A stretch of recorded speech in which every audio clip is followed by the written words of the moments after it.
Assalamualaikum warahmatullahi wabarakatuh. Perkenalkan, nama saya Tri Ogza dengan NIM B1A121445 dari kelas K. Video ini untuk tugas UAS Kewarganegaraan yang diampu oleh Pak Budi Ardianto SHMH, dan akan saya jelaskan tentang hakikat PPKN, identitas nasional, integritas nasional, konstitusi, hak dan kewajiban negara dan warga negara, demokrasi, penegakan hukum, wawasan Nusantara, dan ketahanan nasional. Secara etimologis, pendidikan kewarganegaraan berasal dari kata pendidikan dan kewarganegaraan. Pendidikan berarti usaha sadar dan terencana untuk mewujudkan suasana belajar dan proses pembelajaran agar peserta didik secara aktif mengembangkan potensi dirinya. Sedangkan kewarganegaraan adalah segala hal ehwal yang berhubungan dengan warga negara. Sedangkan secara terminologis, pendidikan kewarganegaraan adalah program pendidikan yang berintikan demokrasi politik, diperluas dengan sumber-sumber pengetahuannya lainnya, pengaruh-pengaruh positif dari pendidikan sekolah, masyarakat, dan orang tua.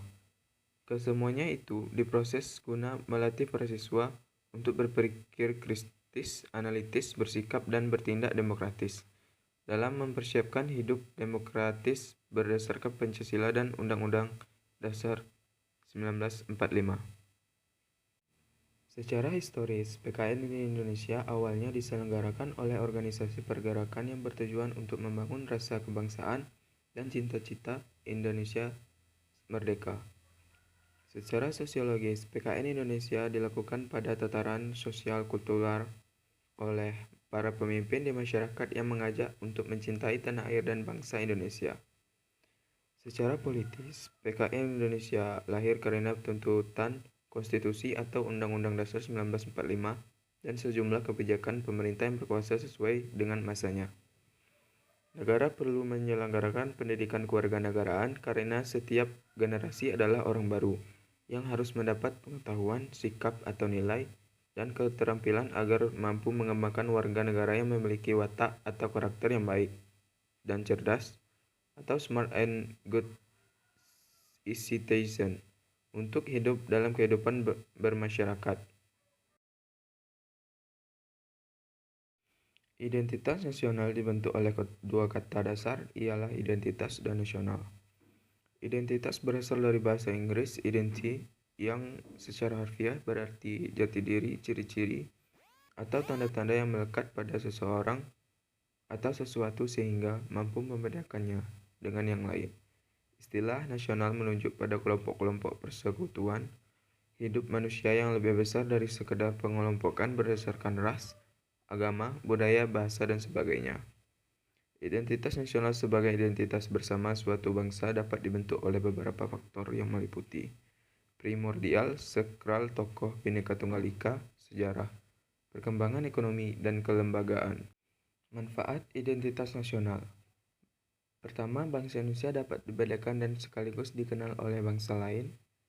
Yang kedua, identitas nasional bagi sebuah negara bangsa sangat penting bagi kelangsungan hidup negara bangsa tersebut karena dapat mempersatukan negara bangsa. Yang ketiga, identitas nasional penting bagi kewibawaan negara dan bangsa Indonesia sebagai ciri khas bangsa. Integrasi nasional berasal dari kata integrasi dan nasional. Integrasi berarti memberi tempat dalam suatu keseluruhan. Dalam Kamus Besar Bahasa Indonesia, integrasi berarti pembaruan hingga menjadi kesatuan yang bulat dan utuh. Kata nasional berasal dari kata nation atau Inggris yang berarti bangsa sebagai persekutuan hidup manusia. Integrasi nasional merupakan proses mempersatukan bagian-bagian unsur atau elemen yang terpisah dari masyarakat menjadi kesatuan yang lebih bulat sehingga menjadi satu nation atau bangsa.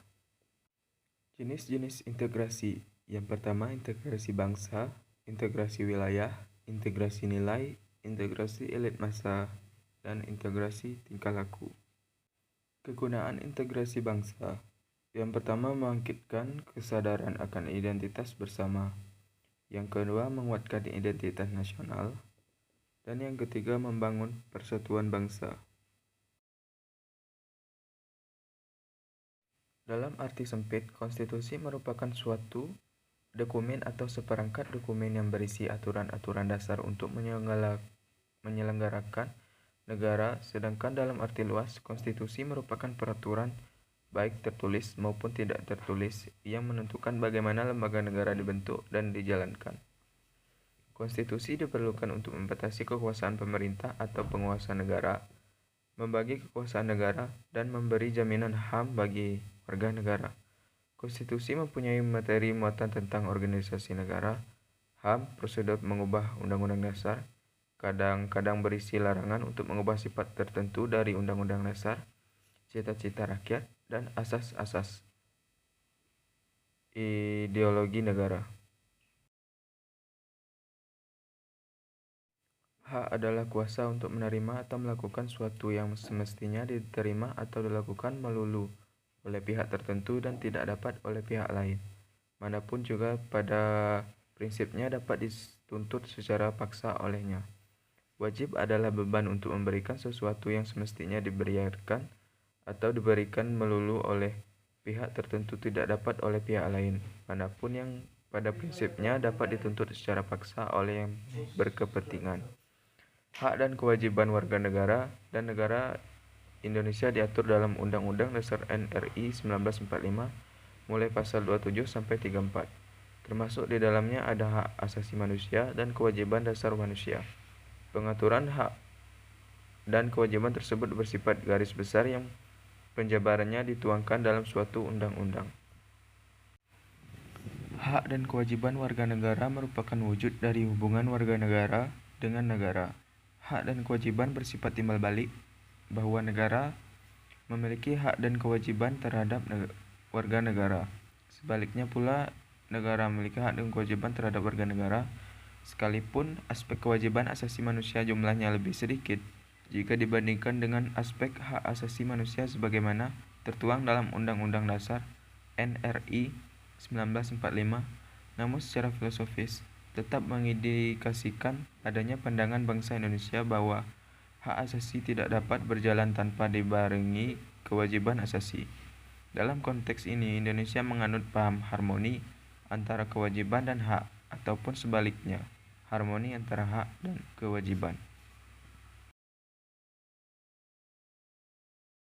Secara etimologis, demokrasi berasal dari bahasa Yunani yaitu demos yang berarti rakyat dan kratos atau kratein yang berarti pemerintah atau kekuasaan.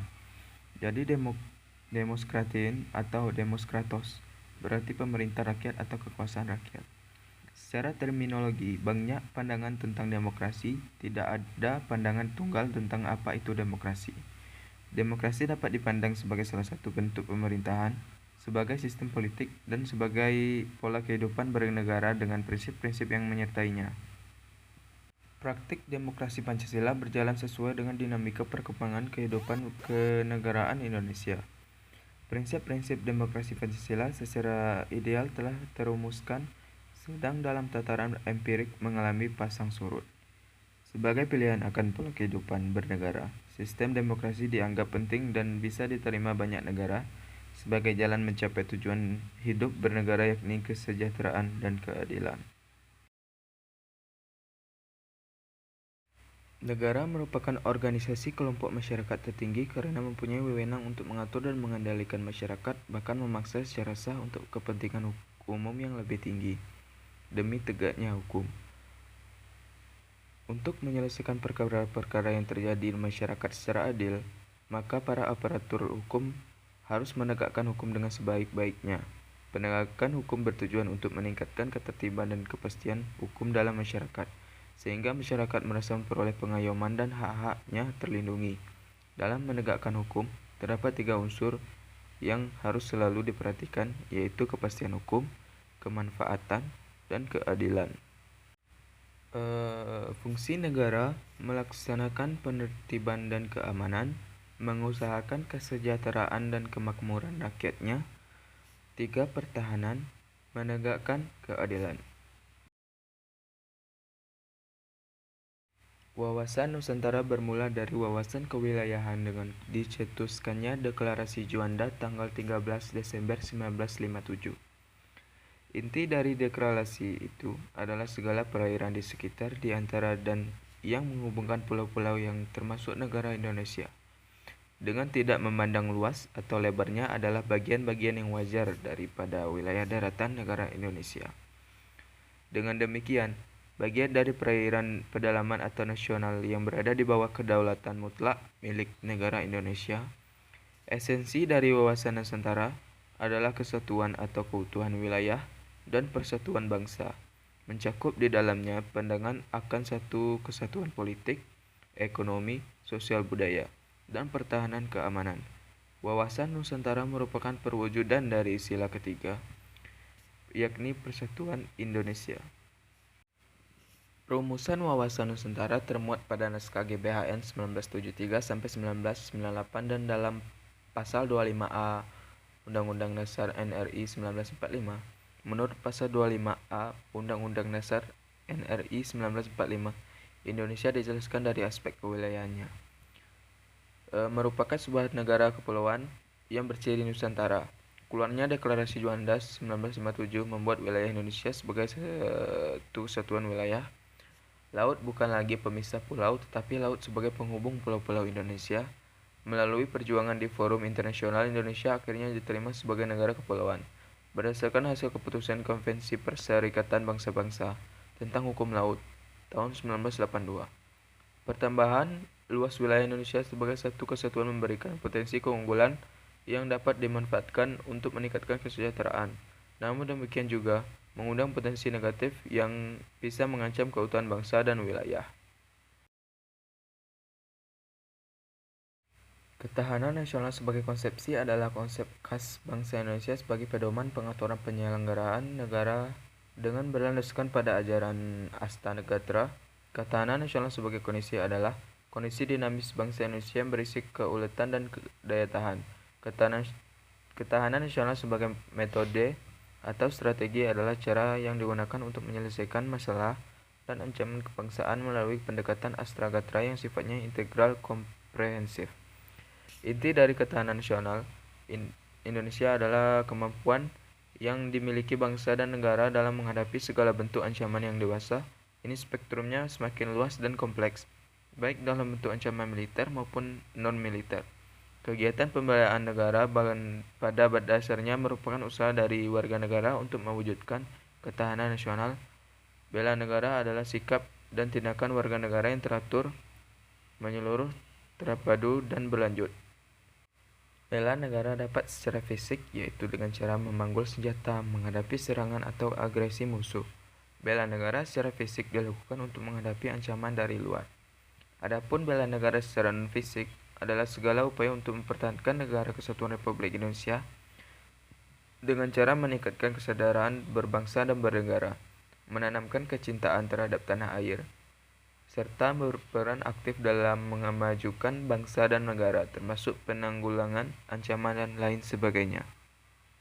Baik, itulah yang dapat saya sampaikan. Sekian dari saya, terima kasih. Wassalamualaikum warahmatullahi wabarakatuh.